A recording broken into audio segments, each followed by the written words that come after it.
parents and grandparents have to have difficult, sometimes uncomfortable conversations with our children. This next segment is not for young ears. So parents, this is a good time to get the kiddos out of the room so you can absorb what John Van Arnhem has to share with us today. He's the founder of what is called the Third Talk. The concept here is that there's something else we all need to sit down and warn our kids about. And so John's joining us here on the set. And John, tell us, why do we need to have the Third Talk, and what is the title all about?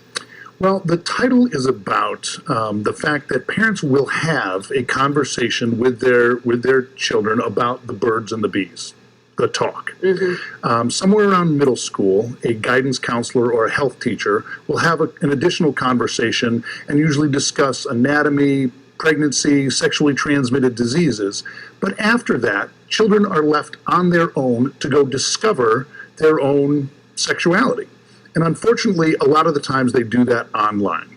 So I've called this the Third Talk because I want to initiate for parents the opportunity to have an additional talk to better prepare and protect their children from negative influences online. And just to give people some qualifications here, John actually is licensed in North Carolina to work with the state schools. You're doing events or sanctioned, I guess, by the schools to come in and present this as sort of an extracurricular after-school meeting for parents to voluntarily bring their children to. You can't do this at the schools, obviously. This is too much of a very touchy subject. But what do we need to be having this conversation for? How often are kids encountering pornography and these images? Well, the numbers are pretty incredible, Amy. On the average, 93% of all boys and 68% of all girls will see this content before they leave high school. The average age of first exposure is 11.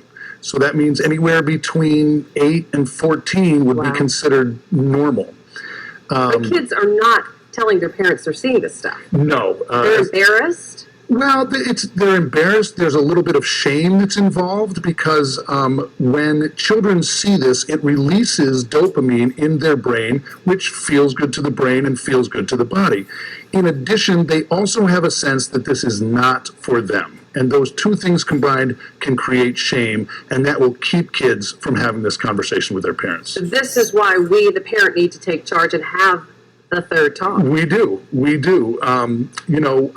wouldn't let our middle school class or Girl Scouts or Boy Scouts head out into the Mojave Desert to look at the flora and fauna without mentioning dehydration, rattlesnakes, and heat stroke. Right.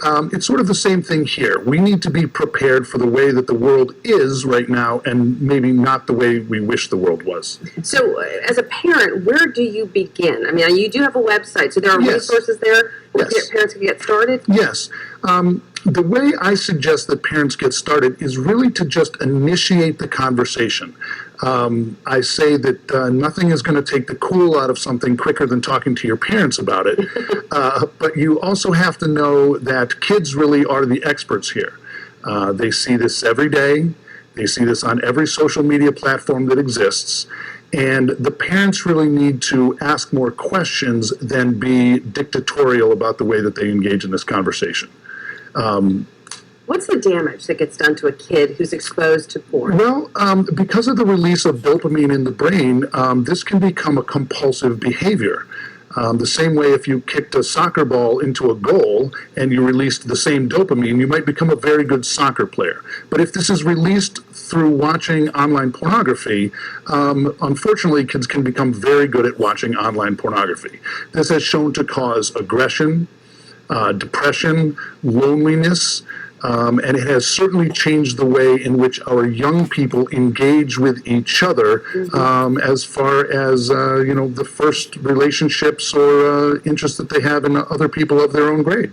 So if schools, parents, churches want to get in touch with you, they go to the website. Yes. It's the thirdtalk.org, right? .org, that's correct. And they can get in touch with you there. You are obviously available to reach out to schools and help them if they are interested. Absolutely. And we've had really good success so far with the schools. As a matter of fact, a couple of different schools that I have spoken at suggested that I come back so that the wider school audience could actually have that conversation. Wow. The teachers thought it was great. The parents thought it was great. And I think that's really the secret sauce, is the opportunity to meet with the parents and the children at the same time. Okay. Thank you, John. You're Appreciate welcome. it. Thank you.